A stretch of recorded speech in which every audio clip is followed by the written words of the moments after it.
નમસ્કાર ગુજરાત વિડીયોમાં તમારું સ્વાગત છે। તો ખેડૂત સમાચાર જોવા માટે આપણી ચેનલ 4K ગુજરાતીને સબસ્ક્રાઇબ, વિડીયોને લાઈક કરવાનું ના ભૂલજો। આપણે આજે લઈ આવે છે 4 મોટા સમાચારની વાત કરવામાં આવે તો ગેસ સિલિન્ડર માત્ર 450માં। રાજસ્થાનમાં સરકાર બનાવતી સાથે જે ભાજપે પોતાના દોષપત્રને વચન પૂરું કરવાનું શરૂ કરી દીધું છે। રાજ્ય સરકાર સૌથી પહેલા સસ્તા સિલિન્ડર આપવાનો પ્રયત્ન કર્યો છે। તો મુખ્યમંત્રી ભજનલાલ શર્માએ આજે આ અંગે મોટી જાહેર કરી છે। તેમણે કહ્યું છે ઉજ્જવલા યોજના લાભાર્થીઓને 1 જાન્યુઆરી 2024થી 450 રૂપિયા એલપીજી સિલિન્ડર આપવામાં આવશે। આ યોજના અમલ ધરાવવા પત્રના વચન મુજબ કરવામાં આવશે। આપણે બીજા સમાચારની વાત કરીએ તો 7 મહિના બાદ કોરોનાના સૌથી વધુ કેસ છે દેશમાં। 7 મહિના બાદ કોરોનાના સૌથી વધુ કેસ છે। 797 કેસ નોંધાયા છે। દેશમાં સક્રિય કેસ વધીને 4091 થઈ ગયા છે।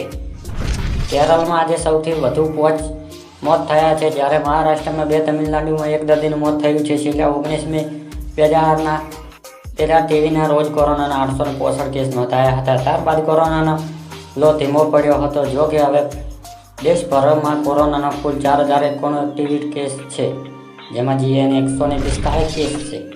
આપણે ત્રીજા સમાચારની વાત કરીએ તો સરકાર બોલી તે કર્યું નહીં। ગુજરાતના કિસાન કોંગ્રેસ ચેરમેન પાર્થ આંબાલિયા વિધાનસભામાં અપાયેલા વચનો યાદ કરી જણાવ્યું છે કે સરકાર 2020-21ના બજેટમાં 35 કરોડની જાહેરાત કરી જણાવ્યું હતું કે રાજ્યના ખેડૂત 2022ના અંત સુધી દિવસે વીજળી આપવામાં આવશે, પરંતુ હજી સુધી વીજળી મળી નથી। ચોથા સમાચારની વાત કરીએ તો ખેડૂતોને પોળમો હપ્તો જમા। કેન્દ્ર સરકાર ખેડૂતને આર્થિક સહાય આપવામાં ઘણી યોજના ચલાવી રહ્યા છે। આમ તો એક યોજના PM કિસાન યોજના, PM કિસાન સન્માન નિધિ યોજના છે। આ યોજના હેઠળ ખેડૂત વાર્ષિક 6000 રૂપિયા રકમ આપવામાં આવે છે। રકમ હપ્તામાં આપવામાં આવશે। નાણાકીય વર્ષ 2003 હપ્તા બહાર પાડવામાં આવે છે। દરેક હપ્તા 2000 રૂપિયાની રકમ આપવામાં આવશે। આ યોજના હેઠળ બહાર પાડવામાં આવેલી રકમ સીધી ખેડૂત ખાતામાં જમા કરવામાં આવશે। અત્યાર સુધી સરકાર ખેડૂતને ખાતામાં 15મો હપ્તો આપ્યો છે। ખેડૂત હવે PM કિસાન યોજના 16મો હપ્તો રાહ જોઈ રહ્યા છે। ઘણા મીડિયા અહેવાલો અનુસાર સરકાર માર્ચ 2024 સુધી ખેડૂતોના ખાતામાં યોજના રકમ